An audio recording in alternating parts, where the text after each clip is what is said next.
Assalamualaikum warahmatullahi wabarakatuh. Teman-teman, Waalaikumsalam ya, warahmatullahi wabarakatuh. sore ini kita mau ngobrol-ngobrol santai dengan Bapak Harwan Iskandar. Beliau ini adalah Kepala Desa Batu Ampar, Kabupaten Kepahyang, Provinsi Bengkulu. Kebetulan tahun ini Desa Batu Ampar itu masuk sebagai nominasi 75 desa terbaik ajang Anugerah Desa Wisata Indonesia ya. Iya. Nah, langsung terkonfirmasi. Jadi Batu Ampar ini menjadi satu-satunya desa di Provinsi Bengkulu ya, Nah, ya. yang mewakili Provinsi Bengkulu masuk sebagai 75 desa terbaik tahun 2023. Dan proses penjurian sudah selesai, kemudian malam penganugerahan juga sudah selesai. Dan kebetulan ketika malam penganugerahan itu meraih predikat sebagai juara 5 terbaik desa wisata Indonesia dalam klasifikasi maju gitu. Jadi kategori desa maju. Ya, klasifikasi. Oh, klasifikasi ya. Oh, beda ya. Beda. Selain itu selain desa maju, ada kalau desa lain itu ya kan sebelum apa? yang maju kan ada yang berkembang, ada perintis. Di bawahnya ada lagi misalnya itu ada kategori homestay dan toilet, ada kategori souvenir dan sebagainya itu. Oke, berarti kategori desa wisata maju ini menjadi klasifikasi ya? Klasifikasi yang agak berkelas ya di antara klasifikasi yang ada. Iya, mudah-mudahan begitu. Kira-kira begitu ya. Oke, satu kebanggaan lain ya. Iya, sebuah kebanggaan. Selain sudah masuk 75 desa terbaik, ya, dan mendapat juga sebagai kategori desa maju. Ya. Desa wisata maju ya. Desa wisata dengan klasifikasi maju. Ya. Nah, oke. Jadi itu teman-teman, tahun ini Desa Batu Ampar seperti yang disampaikan oleh Pak Kades tadi, ada satu prestasi yang luar biasa yang sudah diraih. Dan sore ini saya mungkin agak mengorek-ngorek sedikit. Kenapa Pak Kades di awal menjadikan Desa Batu Ampar itu, alasannya apa nih? Kenapa Desa Batu Ampar itu yang ditonjolkan itu wisatanya? Sehingga kemudian itu menjadi sebuah prestasi, kira-kira begitu. Boleh diceritakan? Ya, kita berpikir bahwasanya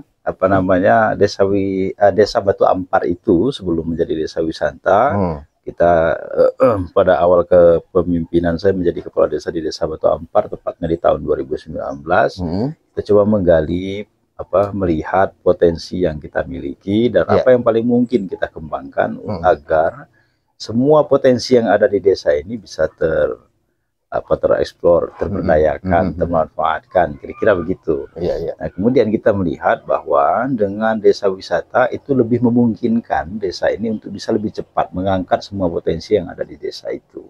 Nah, kira-kira begitulah alasannya itu ya. Artinya dari awal memang komitmennya memang untuk menjadikan desa ini sebagai desa wisata ya. Iya, dari awalnya kira-kira begitu. Karena kita melihat bahwa kita punya potensi untuk bisa kita kembangkan. Dengan strategi menjadikan desa ini sebagai desa wisata itu akan lebih mempercepat proses memunculkan semua potensi yang ada di desa ini ke permukaan. Karena harapan kita semua potensi ini kan bisa berkontribusi terhadap peningkatan kesejahteraan masyarakat. Dan itu terbukti ya, artinya dengan kita katakanlah dengan memunculkan Desa Batu Ampar ini sebagai desa wisata, kemudian potensi-potensi lain itu memang ikut terangkat ya?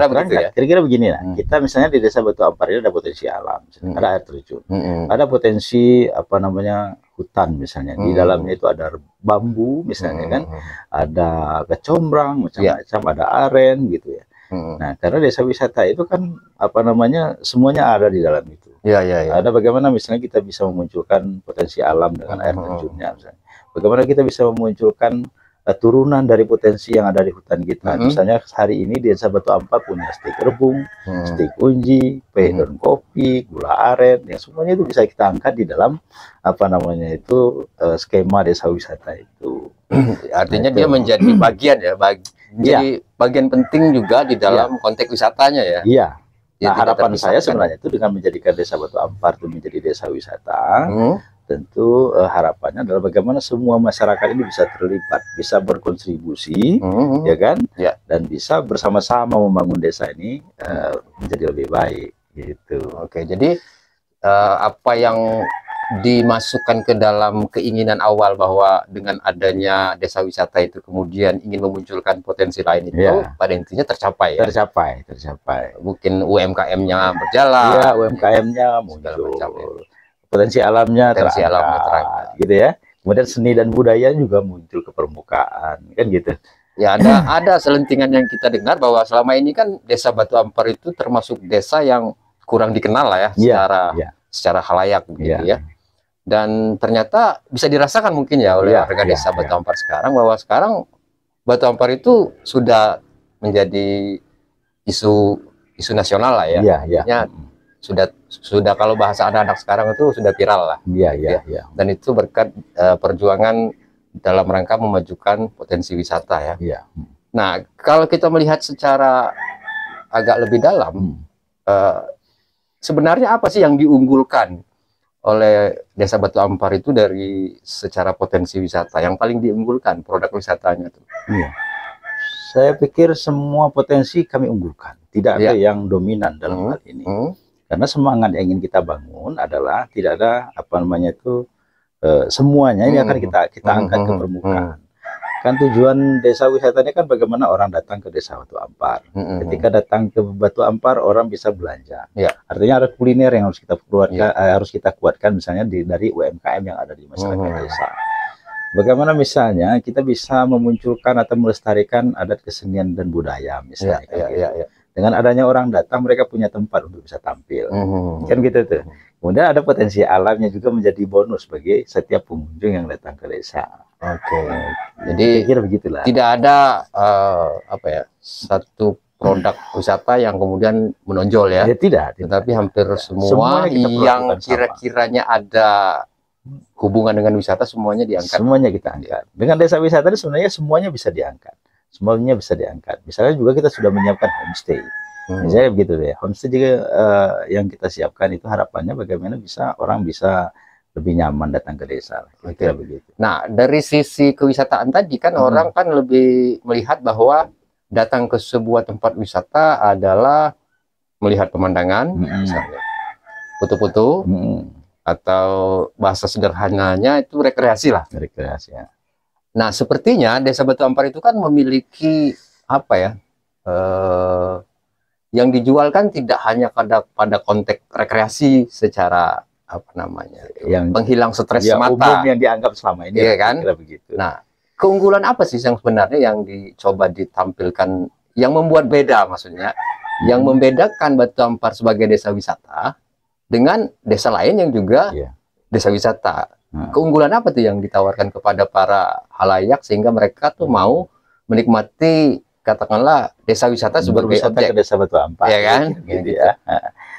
Saya pikir begini, makanya tadi kita misalnya menyampaikan tidak semua potensi yang ada desa itu menjadi bagian dari wisata Desa Batu Ampar. Ya artinya kan begini, kita menawarkan konsepnya itu dengan ekowisata sih sebenarnya kan begitu. Konsep besarnya itu ekowisata ya. Mereka begitu. Artinya orang tidak hanya sekedar apa namanya itu bisa melihat gitu ya, tapi orang juga bisa mendapatkan sesuatu. Artinya orang bisa belajar juga di Desa Batu Ampar. Misalnya kan begini, salah satu objek kita itu di camping ground yang kita punya di Desa Batu Ampar ini, di situ ada pengelolaan gula aren. Nah, pengelolaan gula aren itu di sana apa namanya, pengunjung bisa belajar bagaimana membuat gula aren, bagaimana menyadap aren, nah gitu. Kemudian juga di situ ada tempat spot ngopi di kebun kopi misalnya kan gitu. Ya mungkin tidak semua orang kenal kopi, tidak semua orang kenal aren, tidak semua orang kenal bambu rebung. Kira-kira begitulah. Ya artinya kita bagaimana misalnya juga memberikan edukasi kepada pengunjung berkaitan dengan beberapa potensi yang dimiliki oleh desa itu. Saya kira kan ini juga menjadi sebuah inspirasi mungkin lah bagi desa-desa lain. Mungkin ya. Artinya kenapa desa Batu Ampar itu kemudian masuk nominasi di sebuah ajang katakanlah kompetisi desa wisata? Ternyata memang ada sesuatu yang dijual dalam tanda kutip ya. Artinya tidak hanya melulu menjual objek, ya. Artinya ada apa ya, sisi-sisi lain dari wisata itu sendiri. Secara objek mungkin kan di sini punya potensi yang juga bisa ditonjolkan, misalnya air terjun lah ya. Nah mungkin kalau orang melihat secara umum kan ke Batam, ke Batu Ampar itu hanya ingin melihat air terjun ya. Tetapi sebenarnya tidak ada lebihnya daripada itu. Itu yang mungkin yang bisa di sharing ke kawan-kawan lain, bahwa ternyata desa Batu Ampar itu mengelola desa wisatanya itu secara menyeluruh gitu ya. Ada edukasinya, ada budayanya dan lain sebagainya. Kira-kira itu. Nah, selain ini kan tidak mungkin lah ya prestasi ini bisa dicapai itu hanya kerja seorang kepala desa semata begitu ya. Artinya pasti ada pelibatan masyarakat secara umum ya. Nah, ini gimana nih Pak Kades metodenya sehingga warga itu tergerak hati gitu ya. Tergerak juga secara tenaga, kemudian ikut berpartisipasi untuk menjadikan, karena gini, kalau kata Pak Kades tadi kita menggunakan pola ekowisata, maka keterlibatan masyarakat pasti harus banyak dominan ya di situ ya. Artinya mau tidak mau masyarakat masuk sebagai pelaku wisatanya gitu ya. Nah, itu metodenya gimana tuh Pak Kades? Sehingga mereka itu tertarik juga gitu ya. Iya, artinya kan ini bukan sebuah perjalanan yang gampang juga. Artinya kan kalau kita melihat hari ini desa wisata Batu Ampar itu masuk ke apa namanya ya, ajangnya nasional lah, nasional pada tahun ini. Itu dimulai dari tahun 2019, artinya sudah tahun kelima. Oh, ini sudah tahun kelima program berjalan ya? Berjalan ya. Artinya kan bukan sesuatu yang gampang. Ya artinya bagaimana memasarkan ide kepada masyarakat, memberikan pemahaman dan sebagainya itu kan butuh waktu yang sangat panjang gitu. Tetapi bagi saya itu adalah sebuah tantangan yang memang harus kita lakukan karena tidak ada sesuatu yang bisa langsung jadi atau instan. Nah, makanya kita terus, kalau kami dari pemerintah desa terus melakukan upaya bersosialisasi, bertukar pikiran, pemahaman dengan masyarakat, memberikan mengajak melakukan sesuatu. Nah, itu yang kita lakukan dengan masyarakat. Alhamdulillah, walaupun sedikit mungkin lebih lambat lah ya, tetapi ini akhirnya bisa berjalan. Nah itu, dan apa yang dicapai pada hari ini itu bukan pekerjaan saya sebenarnya kan, semuanya adalah karyanya masyarakat. Nah, karyanya masyarakat. Nah, artinya kalau kita bisa bicara soal kuliner, misalnya kan yang ada di desa Batu Ampar sebagai penunjang desa wisata, itu adalah hasil karyanya masyarakat desa. Kemudian bagaimana misalnya hari ini ketika orang datang ke desa Batu Ampar ada kesenian tari, pencak silat dan sebagainya, itu adalah pekerjaannya masyarakat desa yang mereka ya hari ini terus bekerja. Kemudian ada podarwis, ada ibu-ibu, ada petani, semuanya terlibat dalam hal ini. Nah itu yang yang ada, artinya kami bagaimana ide, keinginan, gagasan kita di awal itu ya ini bisa dipahami oleh masyarakat. Karena sebenarnya persoalan yang paling besar itu bukan persoalan bagaimana mengelola potensi yang ada itu saat ini, tetapi lebih bagaimana misalnya menyiapkan orang-orang. Menyiapkan masyarakat ini untuk siap bisa menjadikan desa Batu Ampar ini sebagai desa wisata. Artinya kan memang yang paling penting adalah membangun kesadaran dulu ya. Iya, membangun pola pikir, kesadaran di tingkat masyarakat itu yang paling penting. Dan itu saya kira bukan pekerjaan gampang ya pasti. Bukan pekerjaan gampang. Maka biayanya tidak terukur.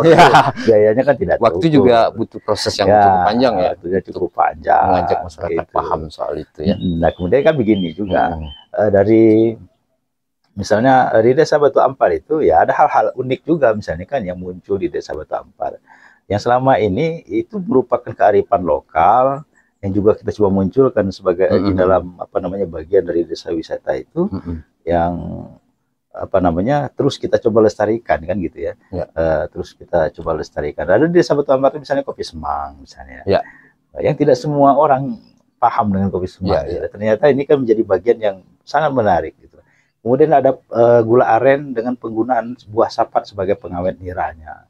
Yang selama ini mungkin yang kita kenalkan lebih kepada manggis dan sebagainya. Atau bahkan yang paling ekstrim, orang menggunakan hal-hal yang berbahaya misalnya kan gitu. Nah, di desa Batu Ampar kita coba itu. Nah, edukasi-edukasi seperti ini juga menjadi bagian wisata yang ada di desa Batu Ampar. Dan itu semuanya dari masyarakat. Ya. Yang sudah ada sebenarnya di masyarakat itu sendiri. Artinya saya coba bisa tangkap tuh begini, kenapa di awal Pak Kades itu mengambil katakanlah pola pengembangan wisatanya itu adalah dengan masuk pada apa ya istilahnya ekowisata tadi itu. Kenapa dia harus pakai masuk kepada cara mengkonsep wisata tapi dengan program ekowisatanya ya? Yang saya tangkap adalah bagaimana desa dengan kemampuan yang ada, dengan potensi yang dia punya, dengan sumber alam yang dia punya, misalnya, itu kemudian dikemas menjadi sebuah objek wisata gitu ya. Artinya tidak ada yang bersifat mercusuar ya, artinya tidak ada yang dibangun dalam konteks kepariwisataan itu, tetapi bagaimana yang sudah ada, itu diolah, dikemas, sehingga menjadi sesuatu yang menarik, ada edukasinya, ya kan, ada manfaat secara masyarakat secara umum, baik itu juga secara akademik dan lain-lain, sehingga itu menjadi sesuatu yang tadinya mungkin hanya sekedar hutan biasa, tapi kemudian menjadi sebuah objek dari sisi yang berbeda, gitu ya.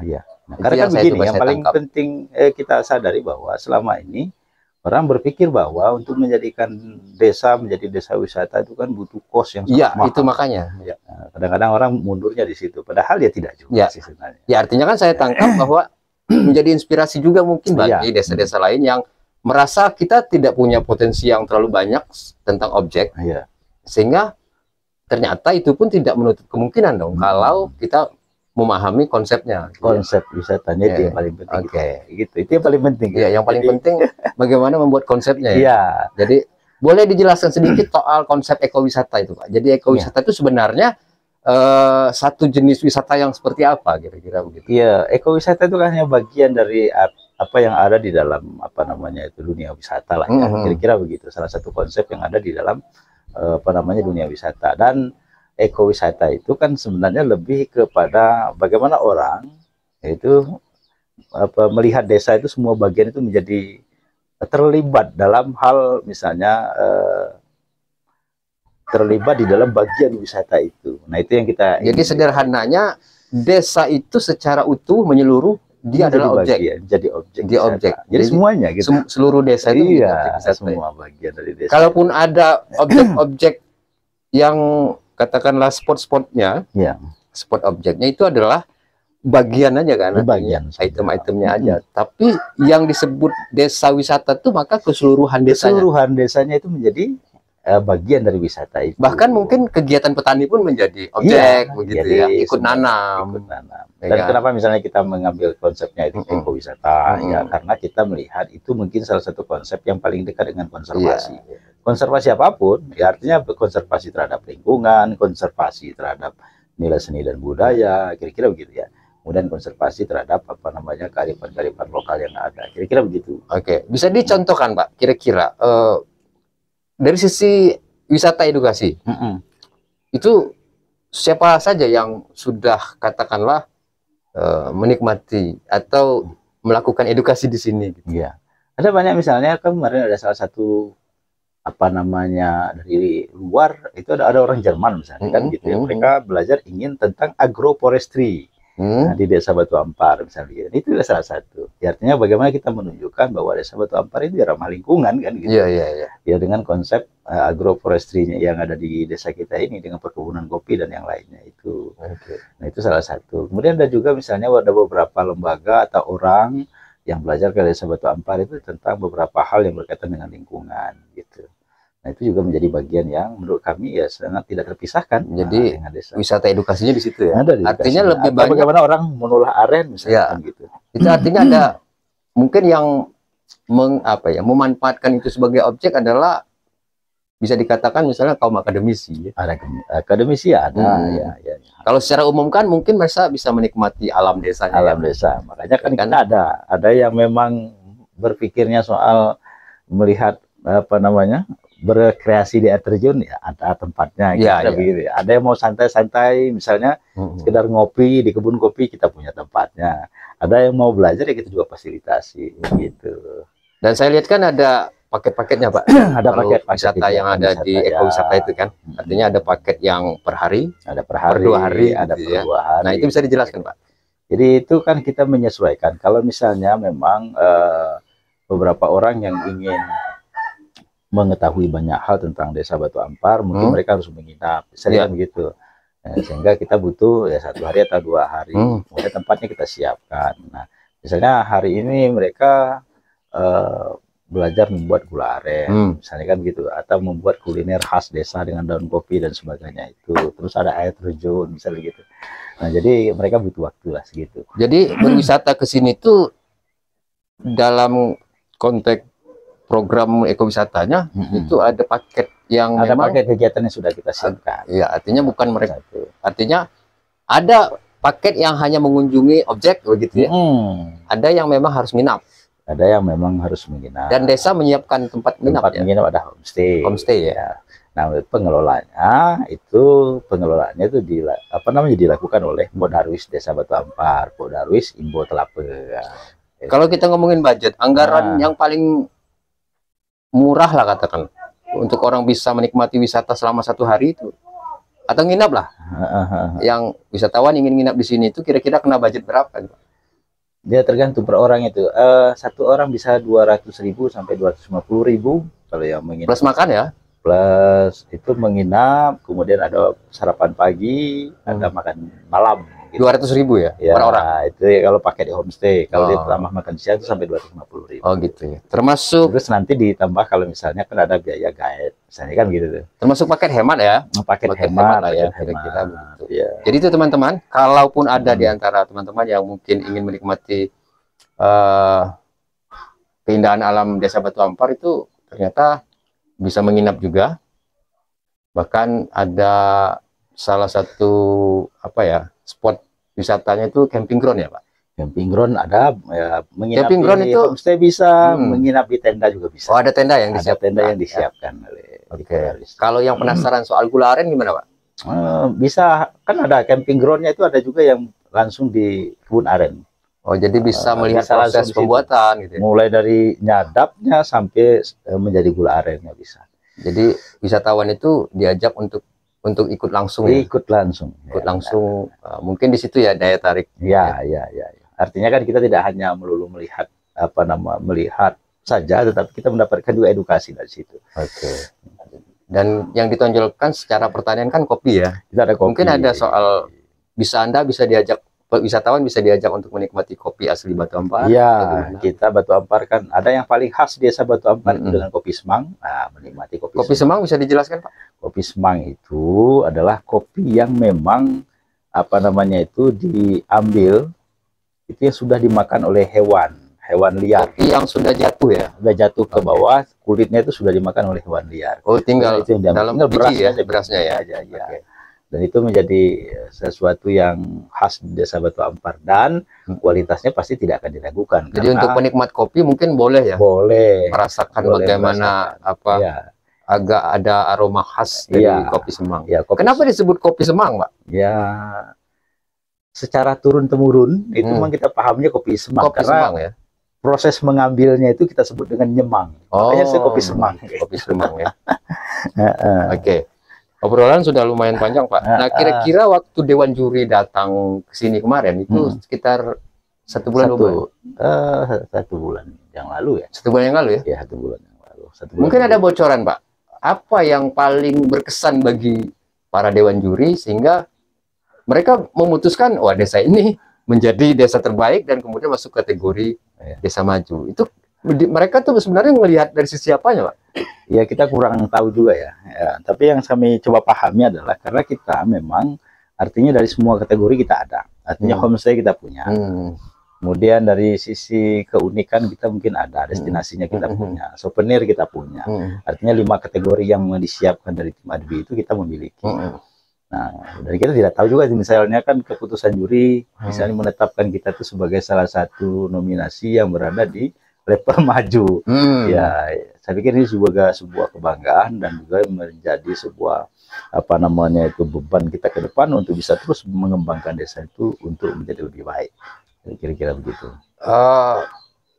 Dari sisi Pok Darwis itu juga mereka tuh diberi pemahaman itu melalui pelatihan atau mereka memang sudah langsung praktek gitu Pak?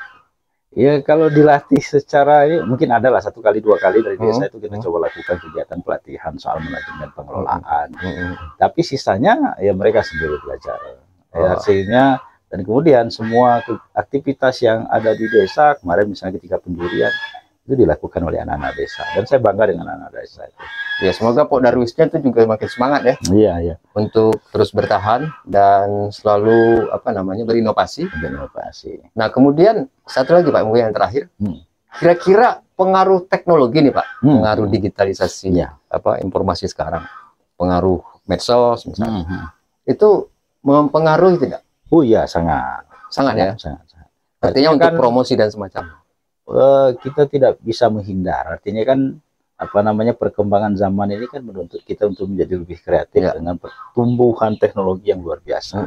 Gitu. Kita harus ikut. Ya makanya kan salah satu strategi bagaimana memunculkan Desa Batu Ampar ini ya dengan merek desa wisata itu ya salah satunya dengan memanfaatkan apa namanya itu media digital. Gitu. Makanya misalnya di Desa Batu Ampar punya YouTube Batu Ampar Channel, ada TikTok, misalnya ada website, misalnya. Oh gitu, jadi memang Facebook, seluruh apa semuanya kita manfaatkan. Apa ya platform digital itu memang dipakai ya? Dipakai. Yang paling dominan Pak? Yang paling dominan itu YouTube. YouTube ya? Paling video ya artinya ya? Artinya YouTube memang punya pengaruh yang cukup penting lah ya, dalam rangka bagaimana kita memperkenalkan daerah ya. Dan terasa memang Pak ya, terasa dampaknya itu terasa, sangat terasa. Jadi itu mungkin teman-teman desa lain juga mungkin bisa jadi inspirasi juga untuk membangun channel desanya ya, supaya bisa menjadi alat atau media untuk bagaimana mengkomunikasikan apa yang ada di desa kepada halayak dan itu berbiaya sangat murah mungkin Pak ya, dibandingkan media lain gitu media mainstream sangat murah karena modalnya cuma berakun aja gitu. Murah meriah ya, murah meriah dengan tentu ya kita memanfaatkan teknologi tidak usah mahal-mahal, cukup dengan HP yang kita punya aja lah. Jadi mungkin itu Pak, terima kasih banyak. Dan sebelumnya saya juga pengen ngucapin selamat nih, semoga apa namanya penghargaan yang diterima tahun ini juga bisa menjadi motivasi, bisa menjadi lecutan semangat bagi kawan-kawan, khususnya Pok Darwis dan masyarakat Desa Batu Ampar ini agar bisa lebih mengembangkan desa wisata karena merebut predikat juara mungkin mudah dengan kerja kerasnya, tapi mempertahankan itu jauh lebih berat lagi. Tantangannya ke depan tentu akan lebih berat lagi, dan jangan sampai modal yang kita punya sebagai desa terbaik di Provinsi Bengkulu ini dalam konteks pariwisata itu menjadi bias dan tidak bertumbuh. Mudah-mudahan begitu harapan kita. Nah kemudian begini, saya dengan capaian yang sudah dicapai ini menjadi kita masuk ke 75 besar desa Anugerah Desa Wisata Indonesia 2023. Kemudian kita juga kemudian masuk ke nominasi sebagai 8 desa terbaik apa namanya Desa Wisata Maju di Indonesia tahun 2023 ini. Saya sangat mengucapkan ribuan terima kasih yang sebesar-besarnya kepada seluruh masyarakat Desa Batu Ampar yang telah bekerja keras, yang telah berusaha menjadikan desanya menjadi lebih baik sampai kepada titik ini. Tentu harapan kita ke depan kita terus sama-sama semangat ya. Kemudian bagaimana kita mendorong anak-anak muda kita di Desa Batu Ampar untuk terus bisa bangkit menjadi lebih baik ke depan. Oke. Jadi itu teman-teman obrolan santai saya dengan Bapak Harwan Iskandar. Beliau adalah kepala desa yang dikenal sebagai Kades Nyentrik yang gaul, dan tentu saja itu menjadi modal juga bagi beliau untuk bisa membangun komunikasi yang cukup intens dengan warganya, sehingga program yang ingin dijalankan juga bisa diterima oleh masyarakat. Jadi memang semua menjadi kinerja bersama ya. Iya, semuanya itu dia. Bersama-sama. Terima kasih untuk perhatiannya. Jangan lupa subscribe Batu Ampar Channel dan semoga bermanfaat. Assalamualaikum warahmatullahi wabarakatuh. Waalaikumsalam warahmatullahi wabarakatuh.